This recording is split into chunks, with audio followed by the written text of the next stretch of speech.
Justru karena orang baik maka dia akan ditagih secara radikal. Kan itu soalnya, satu poin di situ dulu. Tapi saya mau ambil poin yang juga tadi secara asumtif diucapkan oleh teman-teman. Bayangkan misalnya, kalau Pak Prabowo akhirnya minta supaya jangan mengundurkan diri. Nggak ada soal, nggak ada problem nilai di situ. Yang jadi problem nilai kalau Gus Miftah mengatakan oke, saya terima permintaan Pak Prabowo. Di situ baru ada problem etik. Kan orang akan nilai kepentingan politik mengalahkan kepentingan moral. Kan itu soalnya kan. Jadi itu dasar kenapa kita mesti selalu kasih argumen di balik posisi-posisi kita tuh. Siapa yang mau bertaruh? Gus Miftah akan diminta oleh Prabowo untuk tinggal dan dia akan bilang saya memenuhi permintaan Pak Prabowo. Nah itu jadi busuk gitu. Karena dia udah ambil the highest of public ethics itu mundur. Udah. Tidak boleh dibujuk lagi. Kalau mau dibujuk diuji lagi moralnya tuh. Oh jabatan itu penting, nanti akan ada jabatan baru diberi pada dia. Harusnya Gus Miftah bilang saya merasa bersalah dan saya tidak mau lagi diminta dalam jabatan apapun. Itu yang namanya kemakrifatan maksimal. Udah dapat nggak dalilnya? Tapi ini juga pelajaran. Saya kasih kuliah etik puluhan tahun di universitas itu. Coba saya terangkan satu suasana. Kita mesti lihat di dalam peristiwa ini ada berapa komponen sebetulnya. Yang pertama soal pragmatisme itu. Kalau Prabowo minta masuk lagi itu ada pragmatisme politik. Kebutuhan Gus Miftah mewakili satu segmen di dalam masyarakat Indonesia itu. Itu pragmatisme, bahkan politik. Yang kedua ada nilai di situ pragmatisme yang juga dimanfaatkan oleh mereka yang menyumbang pada Son siapa namanya? Son Ajit. Apa motifnya? Dia playing God di situ. Lu kecil nih gue sumbang sama lu. Kan dia menghina juga sebetulnya kan. Kenapa memang kalau dia memilih untuk jadi penjual teh. Kenapa you mesti angkat derajatnya? Dia pilih sendiri kok. Dan dia lebih mulia mungkin. Dari para penjual negara. Kan kita mesti berpikir radikal dalam soal-soal itu. Jadi mereka yang menyumbang juga harus di riset. Ini betul-betul menyumbang di dalam upaya untuk apa? Ya oke, bukan dari dulu kan ya bayar pajak aja lah nanti pajaknya yang masuk ke Son Haji kan lebih gampang itu secara berpikirnya.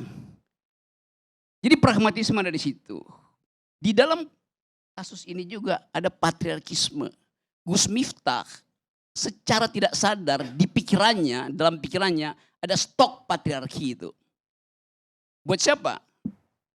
Yang nilai siapa itu? Ya bukan umatnya yang udah biasa dibercandain. Tetapi bagi mereka spektakel ini, mereka yang menonton melihat bahwa oh ada patriarkisme, ada feodalisme ya pada Gus Miftah ya. Itu yang menimbulkan heboh sebetulnya tuh. Secara teoritis begitu tuh. Ada misoginisme ketika menghina perempuan itu kan. Jadi kita juga hidup di dalam komunitarian ethics. Yang tidak mungkin kita bahas satu persatu. Oh ini nggak cocok di situ, ini cuma dicocok. Kan nggak bisa kita bilang bahwa ya itu yang tidak ada di situ ya jangan komentar. Loh itu public sphere. Kalau begitu, bahkan kalau Gus Miftah hanya bicara pada 2 orang, direkam oleh satu stasiun TV, Gus Miftah tahu dia bicara ke seluruh Indonesia. Kan itu mesti datang automatically dari dalam stok pikirannya kan tuh. Jadi itu intinya tuh. Yang ketiga adalah soal di belakang ini ada semacam kultur besar kita yang harus kita mulai papas, yaitu kita tidak punya semacam komunitas yang mengolah argumen itu. Community of thought. Argumentative society. Akibatnya yang muncul duluan kemarahan itu. Sebelum menganalisa udah marah itu. Karena gak mampu berargumentasi. Saya kasih contoh agak cepat-cepat nih. Suatu waktu di Amerika ada heboh, kira-kira sejenis tuh. Rektor Harvard University namanya Lawrence Summers. Lawrence Summers ini sebelum jadi rektor Harvard, dia adalah menteri keuangannya Bill Clinton. Dia pensiun, selesai, dia jadi rektor di Harvard University, presiden Harvard University itu, namanya rektor. Ini orang ahli matematik, bikin riset tentang hubungan variabel untuk melihat efisiensi itu. Satu waktu dia berkomentar begini, ada dosennya di Harvard yang mungkin mau nulis disertasi atau mengambil profesor, dia bilang begini, perempuan itu tidak mampu berpikir matematikal itu. Lalu heboh di Amerika tuh. Kalimat perempuan tidak mampu berpikir matematik. Sebelum dia terangkan bahwa dalam riset genetik memang laki-laki itu 10% di atas perempuan di dalam bidang matematik itu. Tetapi komunitas feminis Amerika tahu bahwa ini atau merumuskan bahwa ini adalah misoginis, membenci perempuan yang mau jadi ahli matematik.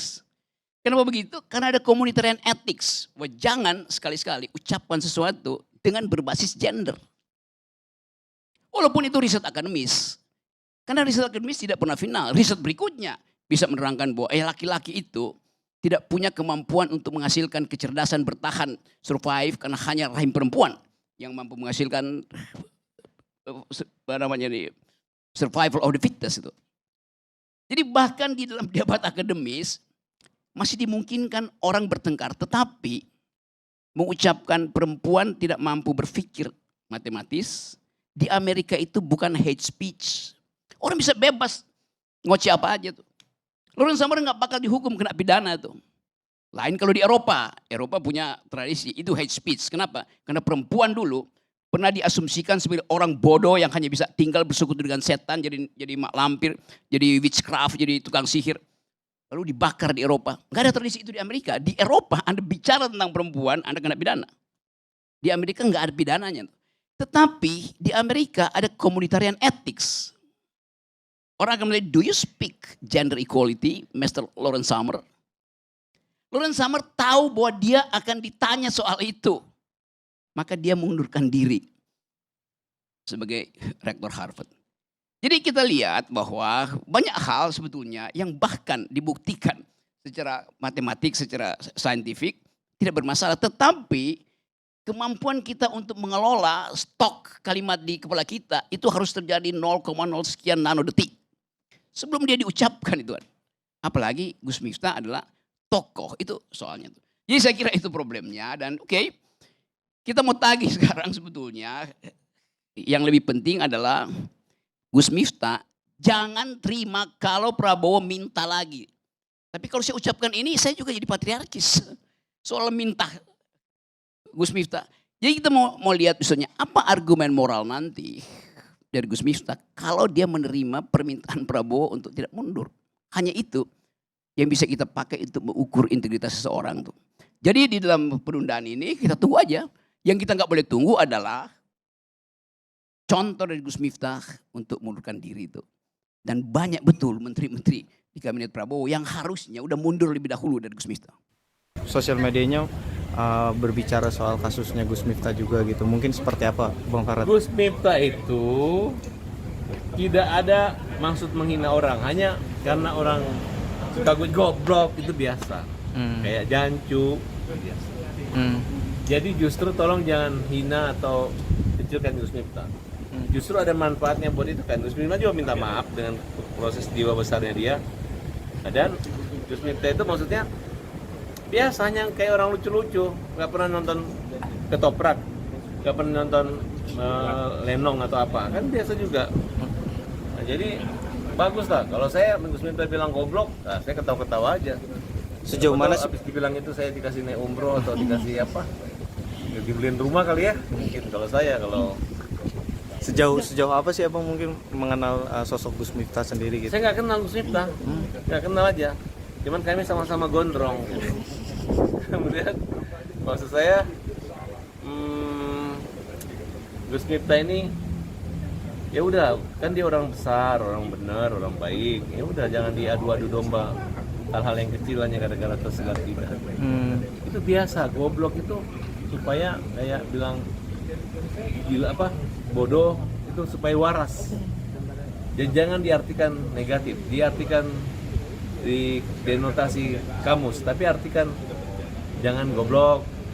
Kalau saya lihat dia ngelihat orang itu gendong-gendong ini, ya jualan, habisin gitu, goblok. Jadi maksud saya sih apa ya, ingin lebih menunjukkan bahwa lu akrab sama lu gitu.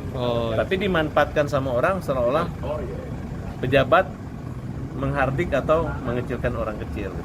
Tapi buktinya mungkin kalau bilang bapak bagus silakan jual, mungkin nggak laku itu barangnya. Tapi gara-gara kalimat itu ya banyak cara Tuhan untuk membuat orang mendapat rezeki. Jadi banyak orang di situ tapi yang disapa kan hanya dia gitu. Berarti harusnya kita apresiasi sama Gus Miftah bahwa itu hanya bahasa jalanan, bahasa kecil. Bahwa walaupun dia jadi pejabat ya biasa, kayak orang latah. Dia ngomong KONL gitu. Kan apakah ini orang nggak bawa? Karena dia latah, terbiasa. Ada yang ngomong jancu, ada yang ngomong kasar, TIL atau kurang ajar, gelo, Sunda kan anjir gitu kan. Itu kan kata-kata yang sudah bukan lagi artinya menghina tapi persahabatan. Ada lagi yang satu daerah, lu kok nggak mati-mati? Nah itu kan padahal harusnya panjang umur, sehat, bahagia selalu. Tapi itu biasa. Jadi kita yang harus bijak melihat ketidaksempurnaan itu, jangan dipanas-panasin. Bang, terkait ini kan banyak sekali kritikan dari netizen tentang apa yang dilakukan Gus Miftah kemarin gitu ya Bang.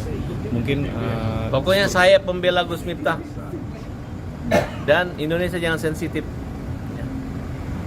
Yang penting Gus Miftah tidak meracuni kalian dengan racun-racun narkoba atau racun-racun pornografi.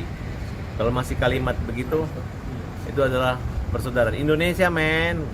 Bang, dengan kejadian kemarin akhirnya bapak yang penjual es tersebut malah dibanjiri hadiah. Iya bagus dong. Indonesia itu suka begitu. Yang kalau memang saya rasa nanti banyak banget orang-orang miskin, orang kecil pengen dibilang goblok ya, biar naik hadiah atau apa. Mungkin. Tapi kan Gus Miftah juga tadi juga sempat mendatangi ke rumahnya dan meminta maaf. Dia otomatis pasti minta maaf, takutnya nanti dikira dia sombong. Gus Miftah ini nggak ada latar belakang sombong. Dia adalah tegas orator dan dia untuk kemajuan, makanya dia dipilih sebagai utusan khusus oleh Pak Jokowi ya karena dia punya kelebihan. Mungkin ada banyak yang mengatakan bahwa harusnya sosok ini kan beliau kan ada sosok ulama ya. Ya nggak bisa, ulama itu dengan cara apa-apa biasa kok. Itu ngomongannya nggak terlalu, dia tidak asusila. Itu keakraban hanya ingin melucu atau apa. Ya kan? Mungkin ada pesan untuk netizen gitu Bang, apa dari netizen? Udahlah, jangan sensi dengan yang Gus-Gus lah. Bagus, cukup bagus jadi korban kalian, jangan Gus Miftah lagi. Bang, sedikit